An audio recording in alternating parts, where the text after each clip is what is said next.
Hi, I'm Mary. I'm hosting this panel, and I am going to tell you a bit about Artisy.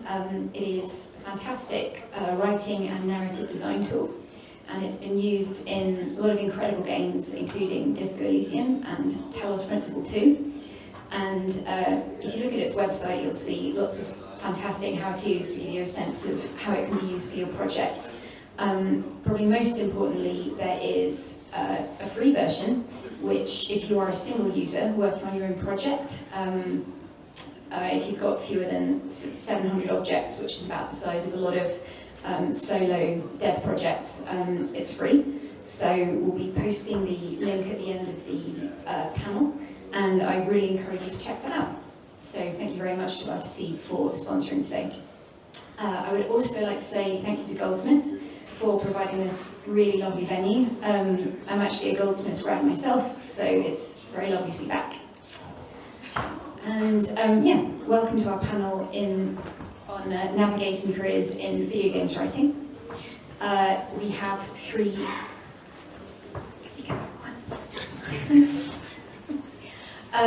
So yeah, we have three panelists today who have an incredible range of skills and experience between them, and I think the best way of giving you a sense of how there's really no template career in games writing is for us all to talk a little bit about what we do and how we got here. So please can I have the next slide? Sorry. This is me. I'm Mary, and I'm a freelance writer and narrative designer. I got my first games job shortly after graduating. It was at a porting company, and so I was working on the Mac, Linux, mobile and Switch ports of games like AAA games like Tomb Raider, Total War, Alien Isolation, and because it was all the publishing and development was done in-house, I got to do everything with words that wasn't narrative, so that's licensing, localization, marketing, technical documentation, UI, which gave me a really good grounding in everything that makes a dev project work. And when I decided to pivot to writing and narrative design, I started again with 2 internships. One for Zombies Run, which is a smartphone fitness game. It's also a post-apocalyptic kind of sci-fi drama. It's an audio drama. And one for Fail Better Games, who write literary RPGs, among other things. And both of those internships turned into long-term freelance work. I was the story editor on Zombies Run for several years, and I still contribute to Fallen London. Since then, I have also, I was the senior narrative designer on Peaky Blinders VR game, and I'm currently working on an unannounced project for Pillow Castle, who made Superliminal. So I'm going to hand over to Corey now. Corey, please could you tell us what you do now and how you got to where you are? Thank you, Mary. So what I do now, I am very similar to yourself actually, Mary. I'm a freelance narrative designer, writer, editor. I've been in the games industry for 24 years now, so it's been a fairly long time. I started off as a video game journalist and kind of like slowly progressed from there into kind of fiction writing. So I write comic books, I started writing books, and really kind of developing my narrative skills around that specifically for the time being. I ended up working for PlayStation for about 11-12 years as a content producer, so there's a PlayStation blog and PlayStation.com. So content producer is basically a fancy term for editorial writer. So I was writing for those 2 channels specifically, but working within the marketing department. So really kind of going out there, meeting developers, talking about their craft, but also continuing to update those websites. During that period of time, I continued working on my own fiction, and that in itself was kind of like bringing those 2 worlds together of like fiction and video game writing, because when I first started off as a game journalist, that was in the dark distant past of 2001, there wasn't any open documentation or courses of how to do games narrative. This was very, very early internet days, and not pre-internet days. So I really didn't know how to progress into that field, or even knew that that was actually a specific field to go into. So by the time I got to PlayStation, which I think was 2007, 2008, it was something that was becoming an established job. So I started kind of like looking at games narrative quite deep into my PlayStation career after a point. And then I left PlayStation. I was working with Shell on a game called Village Tales, which we're still working on. And that was kind of my first narrative role, essentially. It's still very kind of like self kind of funded. But that allowed us kind of like both a foothold into games narrative, both for myself and Shell. After that, I ended up working full-time at Surgeon Studios, which was then Silver Rain Games, on Tales of Kanzura. And that was initially just a writer's role, but it then grew into a lead narrative role, which is what my role was when I left the company.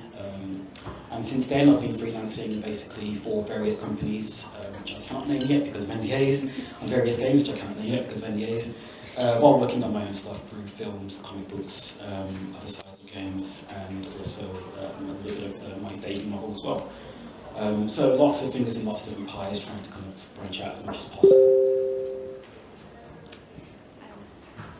Thanks, Corey. I'm going to pass it to James. James, please could you tell us a little bit about what you do and how you got there? Thank you.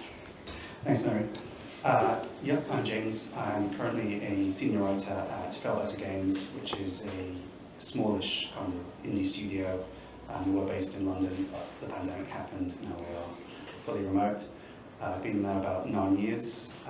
We are, as Mary says, we're primarily in sort of interactive fiction. We've made a couple of roguelike games with a lot of kind of heavy narrative emphasis.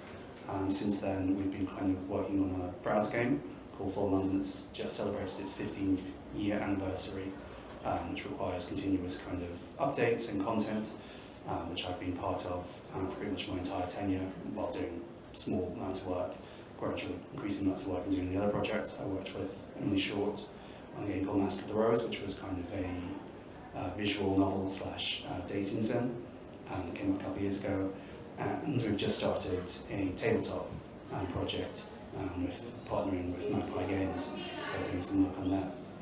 I kind of got into it straight out of university. I did a history degree, and our games are all sort of Victorian London themed, so it seemed like a natural, well, hopefully natural progression from where I was.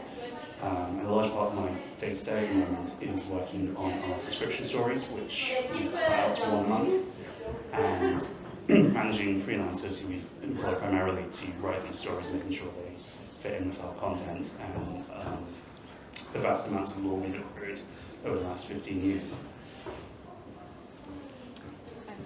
Thanks, James.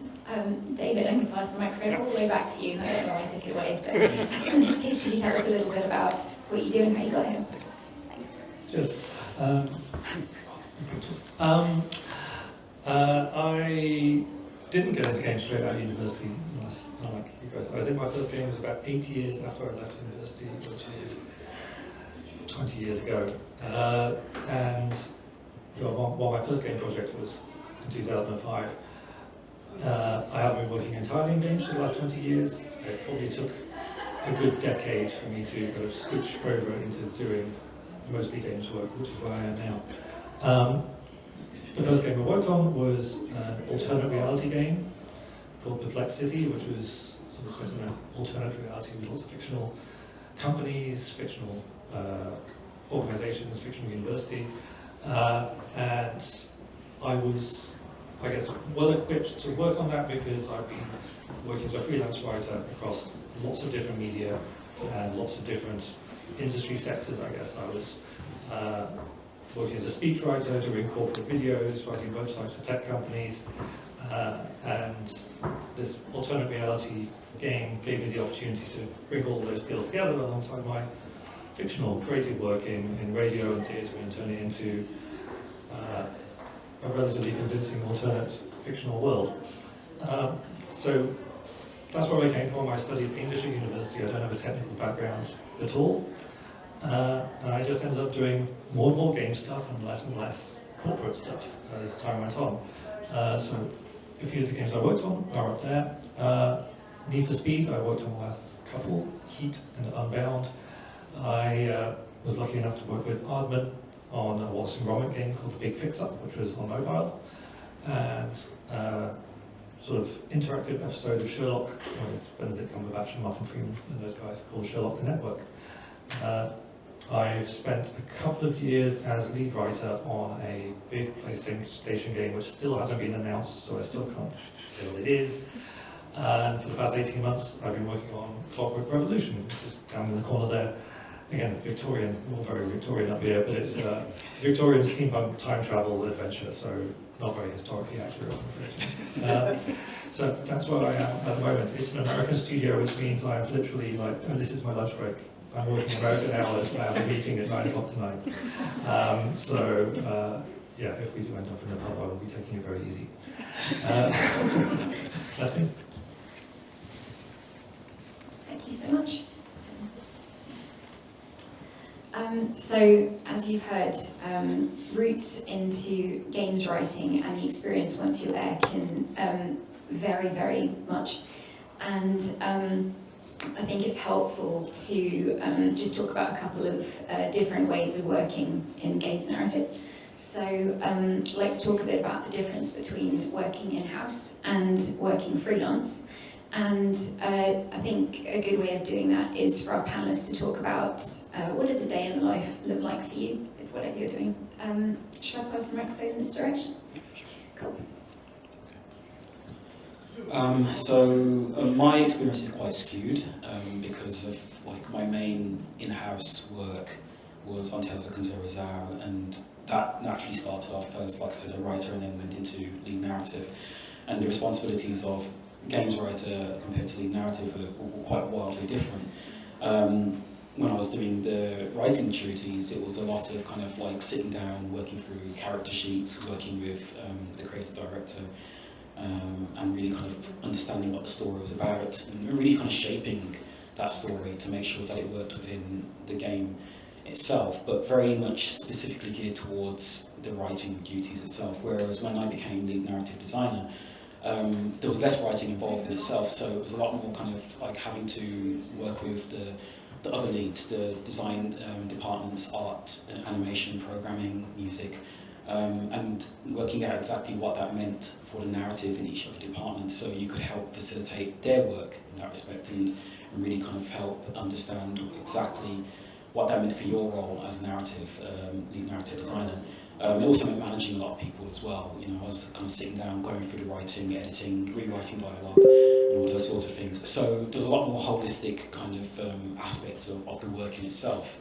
There's an ongoing kind of dispute, shall we say, about what is the definition of writer, games writer versus narrative designer. And it's something that will probably continue to be contentious for a while, but in my experience, I was working as a freelance games writer and a freelance narrative games designer.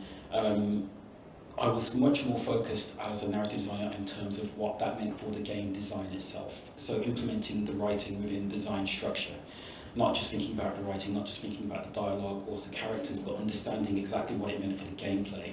Whereas when I've done freelance games writing, it was being more kind of like, okay, here is your brief, here is what you need to do, we just want you to write a character sheet, or here we want you to write a mission, and you just focus specifically on that. You don't think too much about the gameplay. And so those kind of disciplines do have a lot of blurring and crossing over, but when I was working in-house, I think there was a lot more kind of allowance in terms of like, okay, you can interact with the rest of the department, where when I was working outside of that as a freelancer, it was very much like, here is your corner, you stay in that corner and you write. And they both have their advantages and disadvantages, but ultimately they do end up working towards the same funnel, which is trying to make as best a game as possible. It's just that the scope of what you're looking at tends to change dramatically depending on what the discipline is in itself.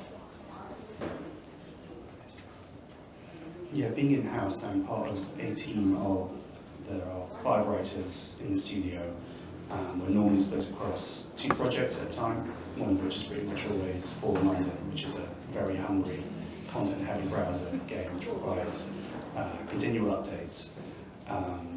Generally, though, even though the projects might be quite different when we're doing roguelike for a couple of days and then going back to the browser game, we have a fairly well-established system of how content, for one of the best terms, a horrible term, but best I have right now, to be produced, which is true across all of our titles, which is we'll start with a pitch, which is kind of a, as it sounds like, it's a meeting in which kind of if it's a brief from the game director, they will brief what it is that needs to be done, or you approach them with your ideas, and usually the whole team will be there for feedback. That will then be worked up into kind of a more coherent outline document with outlining all the key choices, how each ending in the story is reached. Then go through kind of the process where you'll build it in our engines, and then do the writing, which is the easy bit. Then it goes through a formal edit and review pass, which can take quite a few rounds back and forth before a internal QA. We have an official QA person, but because we're a small content team and often we're working on primarily writing-based or text-only games, we'll do some of the quality assurance ourselves as writers before it's passed to someone else, depending on the project. Alongside that, I'll often be, none of us escape bug reports and support tickets from players. I mean, that's where kind of some just in-house staff you are required to make sure that there is support for the game after it's been released, or in the case of Forum, as it's continually being updated. There's also talking to communications. We often have to draft blogs, make sure that when comms are going out and the players are being informed of things, that the updates are accurate and legible to the players. And I guess the other key thing we do is talk to the art department quite frequently for introducing new areas or characters to the game. That'll be quite a long back and forth process with the art team, whether that's creating a whole location and a whole new set of assets, or just a character portrait to make sure that what we want is actually possible in the engine and is artistically doable given the constraints of the game, whether it's sort of 2D. Romance sim has very different requirements to a top-down isometric in terms of what actually makes visual sense. And so it's kind of you're sort of co-educating each other, learning from each other how to best get across what, as you say, make sure nothing you're writing contradicts what is in the game. Yeah, and there's the final thing that I do is managing freelancers, which is quite more kind of taking on shepherding a story through that process, but you are the only point of contact for that freelancer. They will be going through the same formal process as everyone else. There'll usually be one person with them from pitch through to edit, generally the same person, and then to make sure that there is a second set of eyes, they'll go through the QA with the freelancer at the end of it. Again, I'm a bit different. I think we're all a bit different. In March 2020, I was working in-house as narrative lead on a Need for Speed game in Guildford, in VA, and then COVID happened, and I haven't been back since. I've been working remotely for the past 5 years, whether I'm in-house or freelance, it doesn't really seem to make much difference, it's the same desk. So I've been lead writer, which was technically an in-house position, but I was sitting at home in London for in-house for a studio in Liverpool. And as James and Corey were both intimating, quite a lot of that was managing other people. I guess that's the main difference I was flagging between in-house and freelance. Freelance people tend not to get given the responsibility of managing anyone else, because there's feckless freelancers.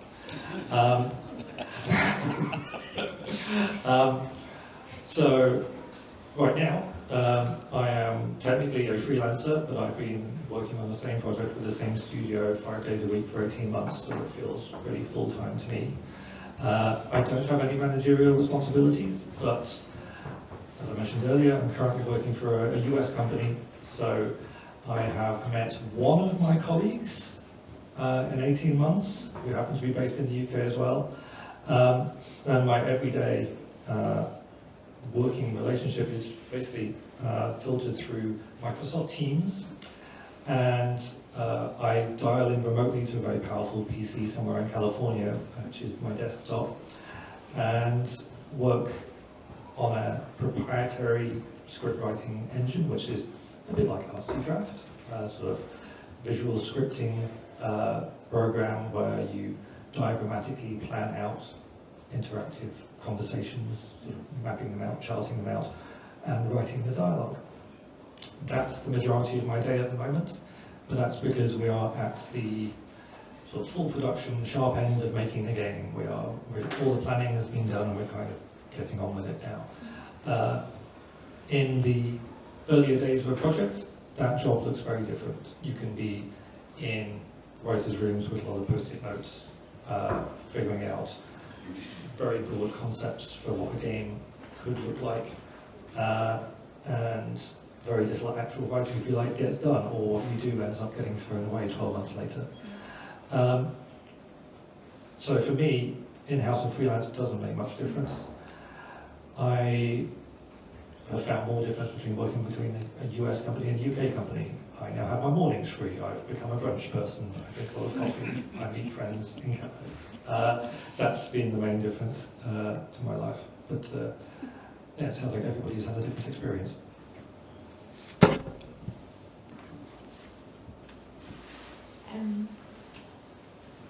Thank you. So another big difference, I think, in ways to work in games narrative is between indie and AAA.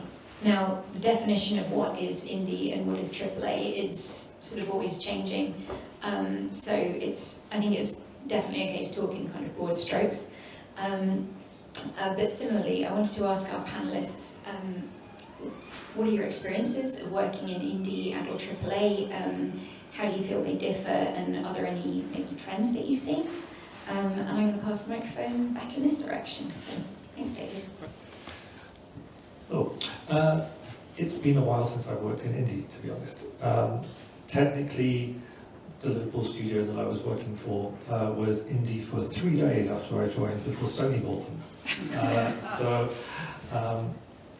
That was an interesting experience, seeing an indie studio growing to become a first-party PlayStation studio around me while I was there. And I could talk for a long time about the differences between how it started at the start of that kind of 2 years and what it was like by the end of those 2 years. I will probably leave most of talking about indie work to these guys because they probably have more experience of it. I'm mainly AAA these days, which is not an adjective that indicates quality. It's just scale, I think. I'm one of half a dozen writers working on this current project. I'm a senior narrative designer. What I appreciate, and that may be different in AAA than from indie, is there is a substantial organizational structure above me. Which I really appreciate. We work in sort of fortnightly sprints, and at the start of each sprint, I have a pretty good idea of what I'm going to be doing for the next 2 weeks. The work is mapped out fairly carefully, it is measured in terms of time, and I have a solid support structure around me of people who can help me do that work. This is not necessarily the case in indie, but I will ask James and find out. I can actually confirm that we do use sprints. We didn't initially. We've formaled up our processes quite significantly. I've only worked in indie, so it's been pretty much my entire experiences. I think one difference with AAA, to be quite stark, is you have to wear a lot of hats, as I think I alluded to earlier. You're not just, we talked about kind of the difference between writer and narrative designer, but for my experience as being, you're doing a bit of design, you're doing a bit of editing work, you're doing QA as part of my duties, even though my title is senior writer, and that's true for most kind of indie game writers that you know. Process-wise, again, we start with kind of a 2-week sprint, which will kind of allocate all of our tasks for the fortnight, and you're very conscious of where your work falls, how it impacts everyone else. It's also just, I think, there isn't a certain scrappiness to indie development. You're often on quite tight budget, quite tight deadlines. There isn't a lot of room for scrapping work unless something's gone seriously wrong, because you don't necessarily have that luxury of extra time, or you have to send a very apologetic backer update out to Kickstarter backers. I think certainly indie development throughout my tenure has been quite dependent on external kind of things like Kickstarter, early access on Steam, as a way of kind of buoying and supporting ongoing development. My studio is quite fortunate because we have this long-running browser game which gives us a regular income, which you can't always rely on. We're somewhat unusual in that regard.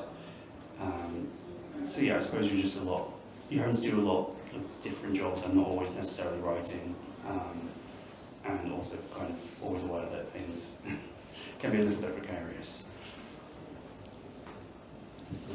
Yeah, very similar to what James was saying. Actually, I don't have a huge amount to add to exactly what you were saying. My experiences are very much along those lines.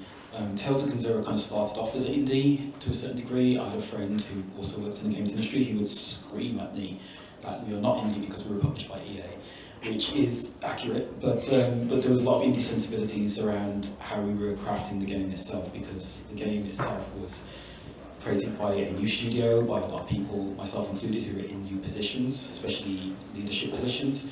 So there's a lot of learning going along. So even though we were funded by a very, very large publisher, there was a lot of moments where we were having to take indie sensibilities and understand what we were doing as we were going along, and that changed the philosophy of how we would approach the game making itself.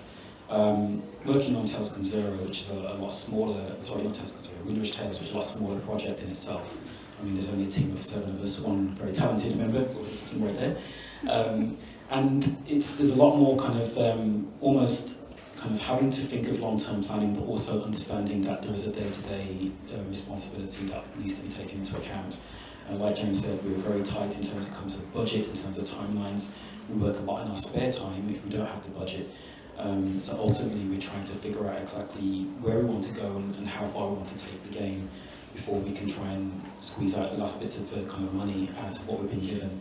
And that changes the sensibilities of how we approach the game, how we actually create the game itself, because a lot of the time we're having to consider that we have a very, very limited amount of time to kind of reach a certain point in the game, to hit certain milestones and to do certain sprints. Sometimes it's a case of like, we have an understanding that we may be in a collaboration with another company. For example, we had the game demonstrated in the British Library back in 2023, I think it was. And so that gave us a very hard deadline as to when we needed to get the demo done for that.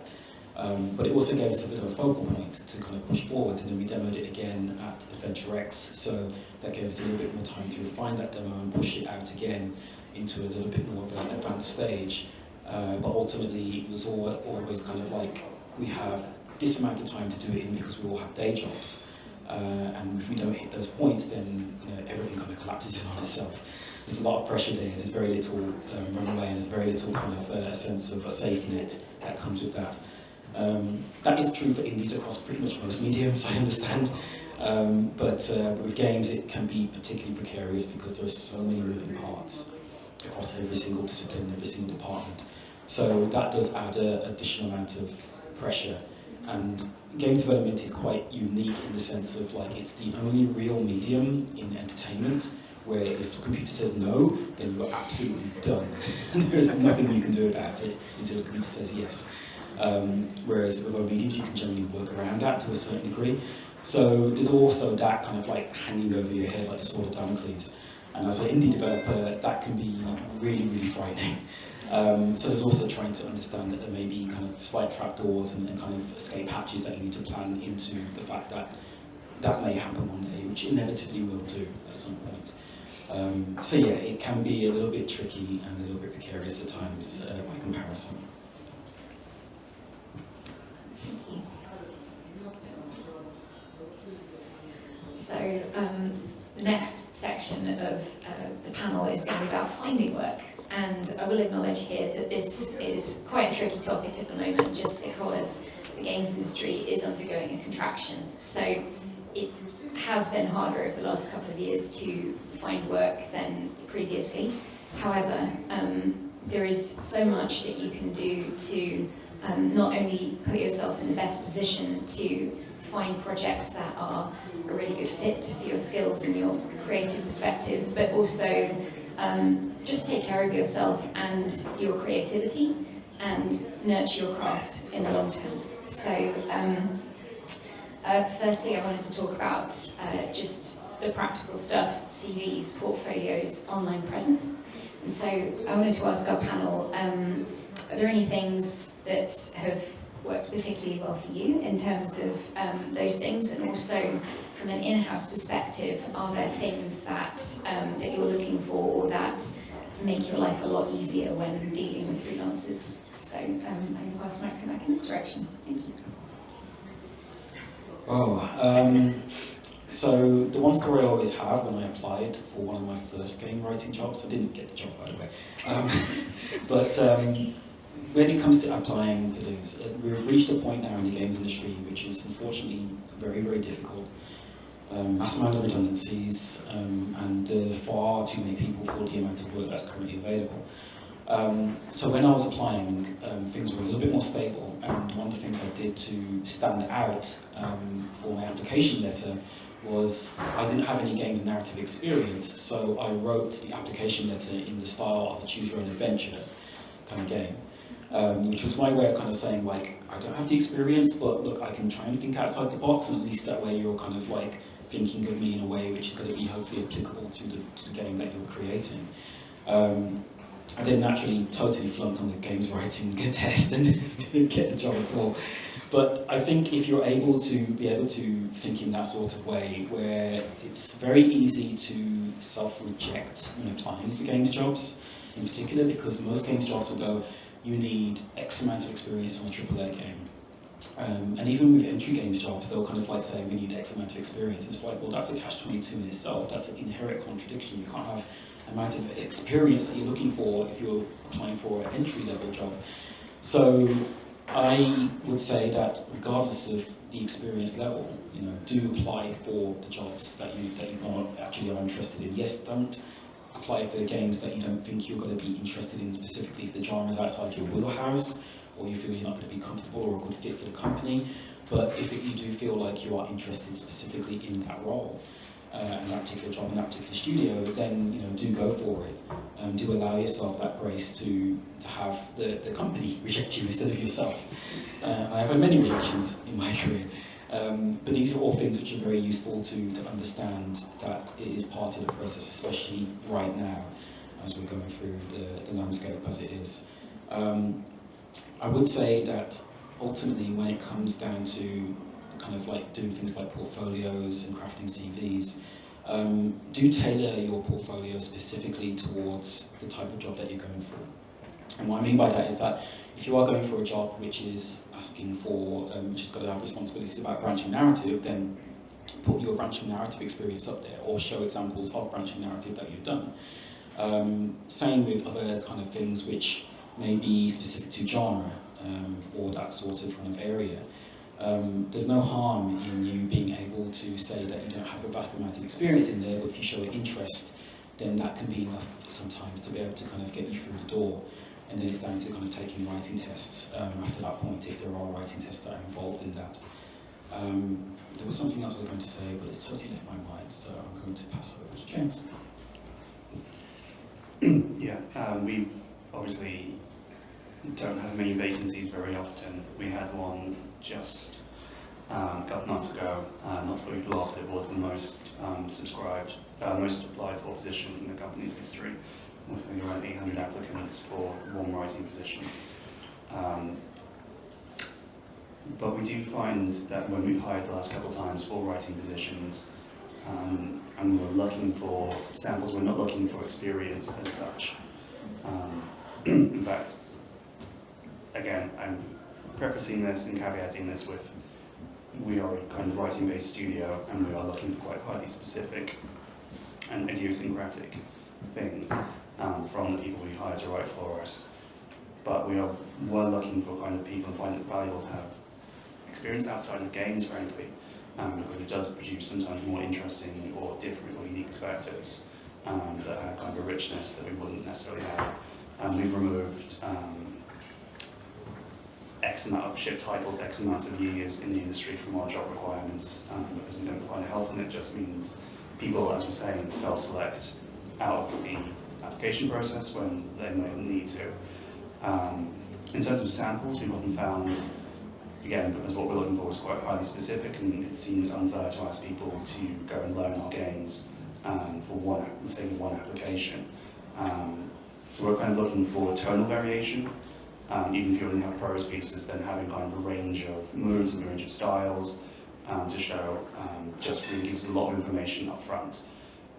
If there are interactive pieces, that's fantastic. If people have gone away, even if it's just a trying game, having that kind of showing no skill, showing that kind of wherewithal, puts your cut above, and the shorter they are, the better, because we're only looking for, we've got 800 applicants, we don't have a lot of time to go through everyone and really go through them for fine code until the later stages.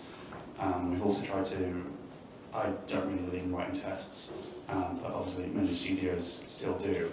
And we try and keep ours to within a couple of hours to try and preserve other people's time, try and make them as enjoyable as possible. Ways people have stood out trying to get an in-house position have involved demonstrating they can be collegiate. So we had like an editing test, and the successful candidate, and I wrote the editing test, and it was dreadful. It was sort of, how many horrible things can I cram into 5 paragraphs for comment? And the kind of successful applicant ended up kind of putting, it wasn't asked for in the test, but put together like a, not only has everything that's wrong with it, but wrote a kind of, and has how I would phrase it to the person receiving this as kind of the preamble I would give for this feedback, which showed us that they would be respectful, that they understood that they'd be working as part of a team, and that just gave them that kind of edge, that particular application. And again, in our most recent writing test, we asked people to kind of design, or to think of examples of ways they could slot in a few choices into a existing structure that we showed them, and suggest some mechanics with some examples we gave. And the best responses we got were ones who kind of took note of kind of the wider affordances of the game that was suggested. So saying you can't give the player 5,000 gold for one choice, kind of things, just minor things, stuff that showed that if you ask the player in one choice to kind of take out their eye, there will be sensitivity concerns, just thinking slightly above and slightly more about the broader context of the game kind of gave those applicants an edge. But I'd say like there were 800 for this particular job, so it was a very difficult decision to make. And I don't envy you having to make that decision. I quite like writing tests. I'm weird though. I like the challenge, and they actually turned out to be quite good portfolio pieces. Half my portfolio is writing test pieces, because they're short and they're self-contained, and they are totally your own work, which is quite hard to produce actually when you're working on a game, because everybody contributes, and it's quite hard to have a piece that's solely yours. So yeah, I enjoy tests. They're an interesting challenge. If you're taking notes, and if you're not taking notes, and you only write one thing down from this session, it should be amirsatvat.com. Amirsatvat, M-A-M-I-R-S-A-T-V-A-T. Amir is basically the patron saint of unemployed game devs. He has collated a huge and constantly updated resource of job opportunities, job resources, career help, as in they have mentorships. They gather huge numbers of sponsored tickets to conferences and things. They are incredibly supportive, and yeah, Amir has basically been doing this unpaid in his own time. So big shout out to Amir. If you're looking for an opportunity, then that is probably the mother lode. Anything else I add is going to be kind of very much on the edges. Yep, if you're coming to the games industry for the first time and you are applying for a job, then definitely try and create an interactive sample of some kind, whether you're using Twine or Artsy or ink, so very kind of user-friendly, text-based interactive platform, just to demonstrate that you can produce interactive work. You understand what makes an interesting choice, you understand what role the player should have, and that you're not just producing a story that you're telling as an author. You're allowing the player to play a role. But yes, that, having said that, I think will maybe get you started.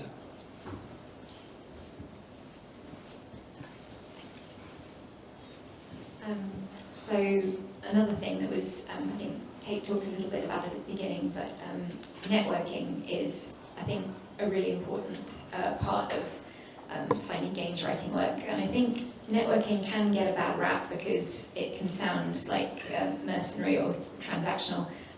But I think to look at it that way is a little self-defeating, and it can not only be, really important for learning about opportunities and the industry, but also really important for building community, I think, and kind of finding like-minded people and broadening your scope and perspective. So I wanted to ask our panelists, are there any places, either online or in real life, any events, kind of game jams, that sort of thing, that you found particularly helpful or inspiring? So I'm going to pass the microphone back to David, so we can come around this direction again. Thanks. I made a list. I've been working remotely for so long that I kind of have to make an effort to get out. Thank you for organising this. This is great. There's so many people in the room. Genuinely, events like this are great for networking, and it's free. The Writers Guild does wonderful work. Thank you for putting this on for me, if not for you. BAFTA also has some social events. There's a monthly BAFTA Games social, first Friday of every month. You don't have to be a member, but you have to be taken by a member, I think. It's free. Most conferences I can't afford to go to, but if you can get a gig as a speaker, it's great. You can volunteer for some things. Adventure X has been mentioned already. Really great conference based in London for narrative-based games. I think they may be doing a physical edition next year, I'm not sure. Has been held in Goldsmiths. Is it? This year in November it's going to happen. Fantastic. It's happening this year in November. You heard it here. I've never done a game jam. So I can't speak about this with any authority at all. Otherwise, I spend far too much time on LinkedIn and Blue Sky. Not the other place. Yeah, you have listed most of the ones I was about to mention. I have found Andrew Walsh of this parish does do in-person writing events a couple of times a year. There's normally one that coincides with Adventure X in November. Those are worth going to just to get to socialise very casually. They don't feel remotely mercenary at all.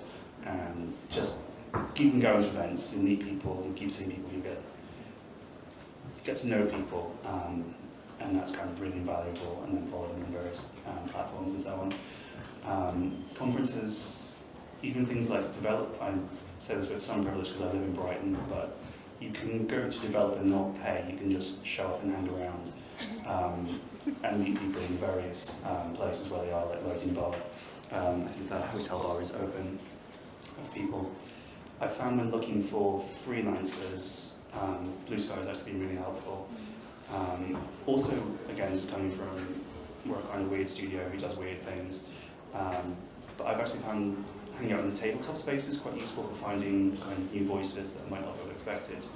You just learn that a lot of people have done tabletop work and video game work at the same time, so that's been quite an adjacent field that's just been interesting to keep an eye on, and found a couple of freelancers through exploring just spaces that are similar to ours but slightly different discipline. So you've actually reminded me of what I've forgotten to mention in the last topic, which is, tabletop experience is actually really valid because it does teach you some of the tenets of interactive storytelling and being able to think of what is engaging for the players, more so than exactly like David said for the author.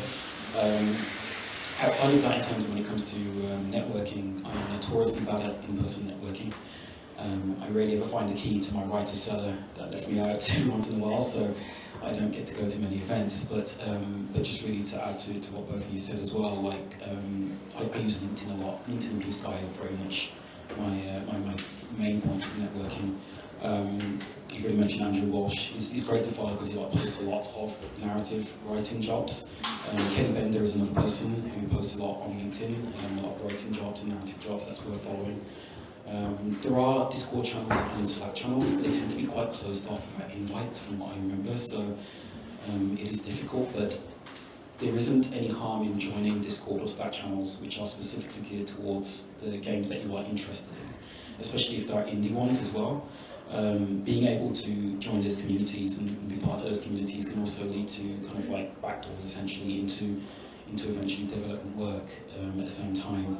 There's also some value in looking at Kickstarters that are being created by game developers and seeing if they need any help. Obviously they're on Kickstarter for a reason, to gain money and funds, but also acts as a marketing tool for them, which also gives them the opportunity to reach out and expand their development community in itself. So sometimes they're just looking for help. I'm not saying you should go out there and look for help and offer yourself for free.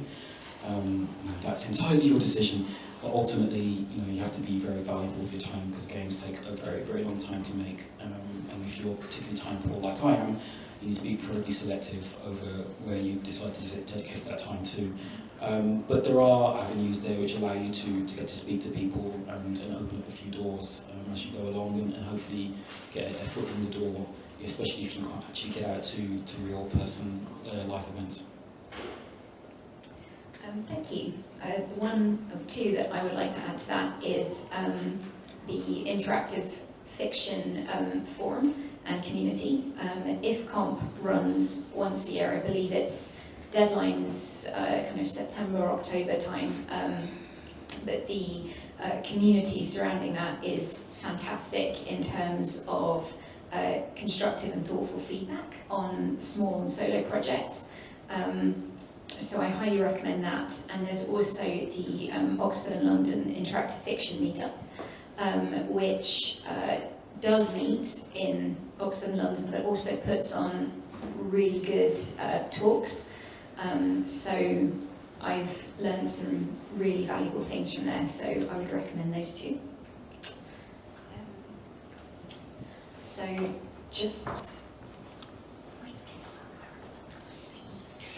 sorry, we're running slightly low on time. So I'm going to hand over to you for a Q&A for the last 10 minutes. As you can see, I should have mentioned this at the beginning, but this panel is being recorded.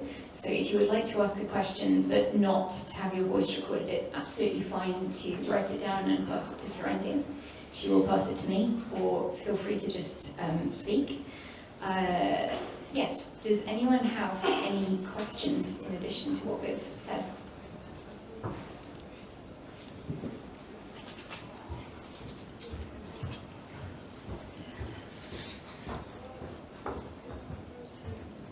Anyone? Oh. I might just pass it on.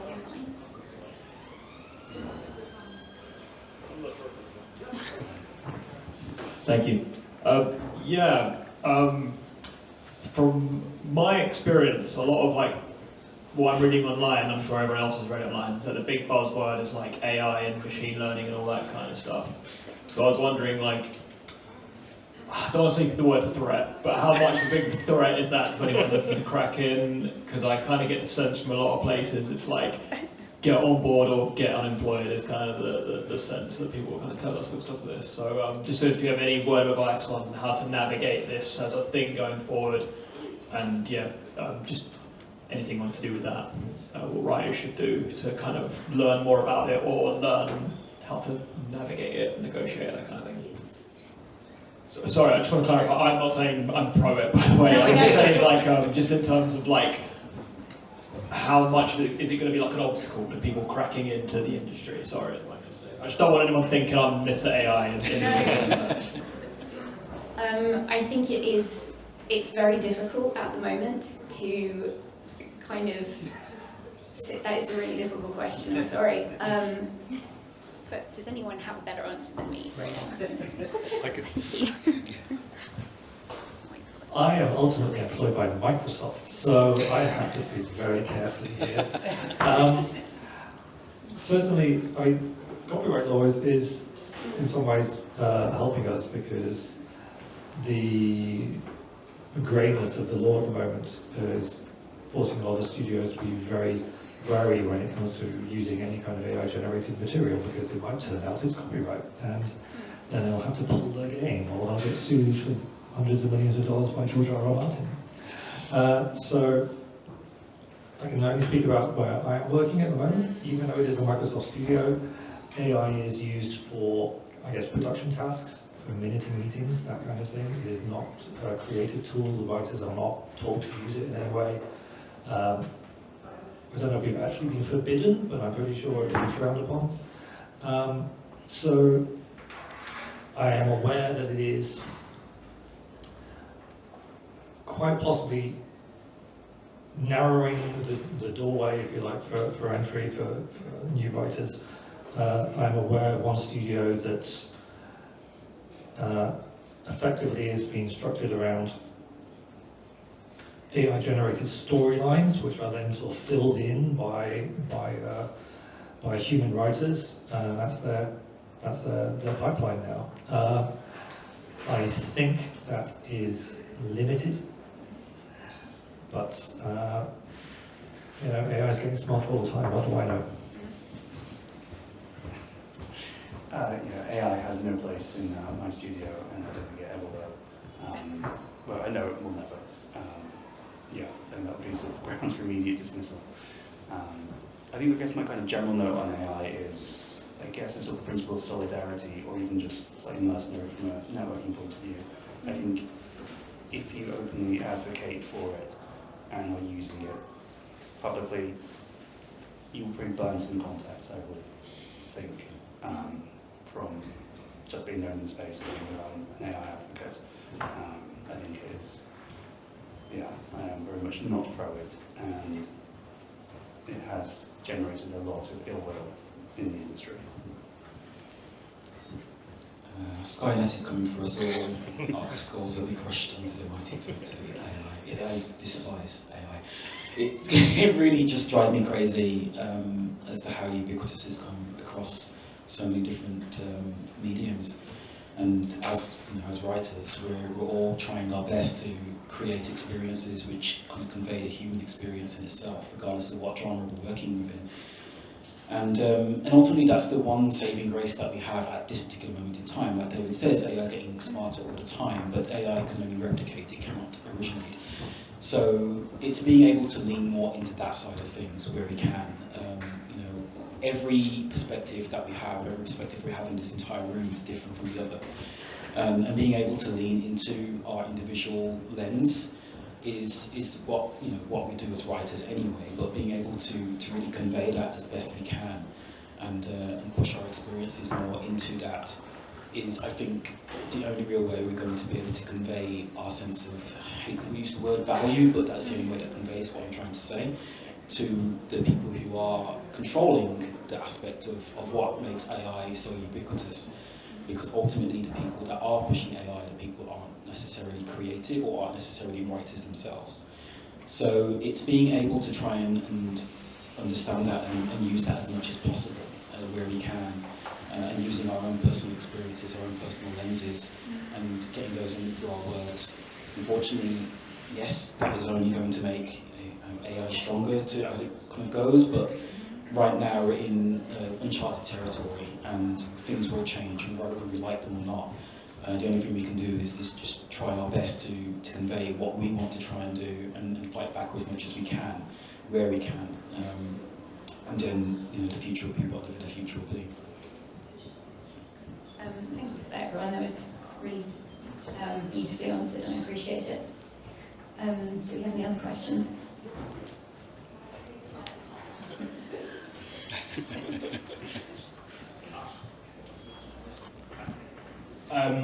I've been playing a game recently that is based on a novel that already exists, like The Witcher 3.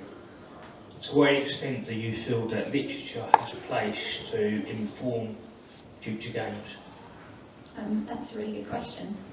Is it all right if I pass the microphone back in this direction?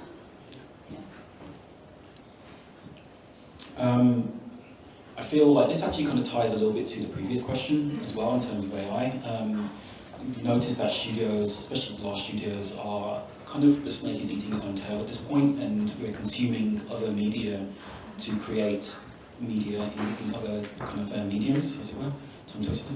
And so, like, novels are something which are going to be exceptionally important going forward, especially because people are reading less.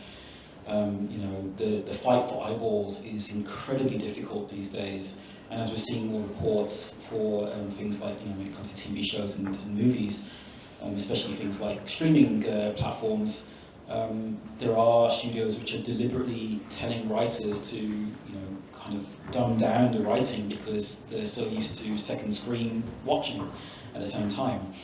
Novels, you can't do that. And so, you know, novels demand your absolute attention, and being able to craft novels into another medium, I feel, is an interesting challenge in itself. There's always going to be crossover, and yes, we should always treat each medium with respect and make sure that we're playing to the advantages and strengths of each medium. So that is incredibly important, and we should never sacrifice one medium for the other. You know, we should never write a novel with the intention of it becoming a game, or vice versa, or what have you, when it comes to cross-medium stuff. But ultimately, when it comes to being able to look at other mediums like novels and say, like, oh hey, this is actually a really good opportunity to look at it from a different perspective, offer an interactive perspective, a different interactive lens, and develop that story. And even kind of like, I work in transmedia, so I'm a big fan of taking those stories and expanding them into other mediums, because I feel that's a great way of, like, not only engaging your audience on a larger scale, but also keeping them locked in within that particular story in itself. So there's massive opportunities there, and I feel like we should be using it a lot more. But I will be always an advocate for more novels and more prose anyway, because I feel it's a medium which is not dying, but it certainly needs a lot more investment that it's not been getting by comparison to previous times. Yeah, I guess the only point I would kind of add to that is, obviously I work in historical fiction type games, and one source we found has been incredibly useful has been kind of going to novels of the past, especially not good ones, bluntly, because that was the popular entertainment at the time, and kind of they're laden with different expectations, different kind of just implicit cultural notions and values are just embedded in them. So, like for Mask of Varela, we read a lot of, suffered through a lot of like really, really terrible kind of mid-19th century, not Dickens, not Thackeray, just stuff that has been forgotten, rightly so, by history. But there was just so much implicit knowledge in that was useful for us to kind of draw out for the game. But then kind of different modes of narrative, different ways of storytelling, different expectations. And going back further into the past, kind of medieval poetry, just the different narrative structures and different ways people have expectations around how stories should be and how they should be told, and conclusions to them, and what is a satisfying resolution to a story, and what is a kind of moral you should take from them. Just provides such a different perspective, such a different lens on ways you can tell a story, ways you might want to think through kind of narrative structures. That kind of provides just raw fodder for whatever it is you're writing, particularly given interactive fiction is so narratively experimental anyway. Using these as kind of lodestars can be such a kind of unique way of charting your own way through managing kind of inspiration through to your own product. It's a useful way of finding inspiration, I guess, drawing inspiration from the unexpected pop cultural detritus of the past. Yeah, I love the pop cultural detritus of the past. My view, the title of my autobiography. Yeah, I wrote a Sherlock Holmes game, which was vaguely based on Sir Arthur Conan Doyle, who himself created Sherlock as a magazine short story character, then turned it into a novel, and wrote 4 novels based on Sherlock Holmes, which then had been picked up and turned into films, TV shows.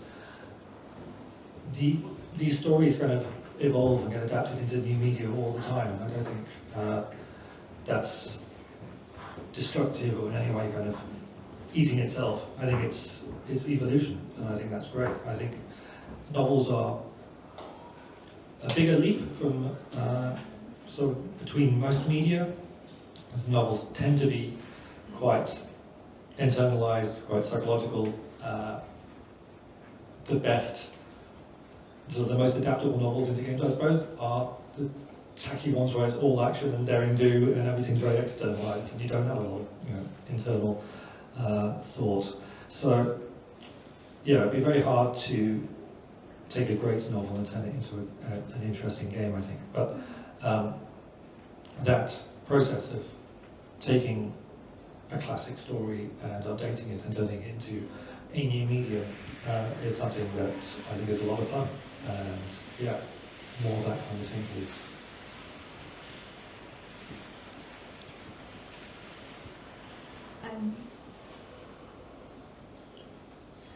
So we've come to the end. First off, these are some links to Blue Sky and sites where you can find out more about us and our work. Also, I would like to say again, thank you very much to Goldsmiths for hosting us. And again, massive thank you to Artisy for sponsoring its panel. In the bottom left here, there's the link to Artisy Free. So please do take a look at that. And it's just a really fantastic way of kind of looking at your projects from the top down.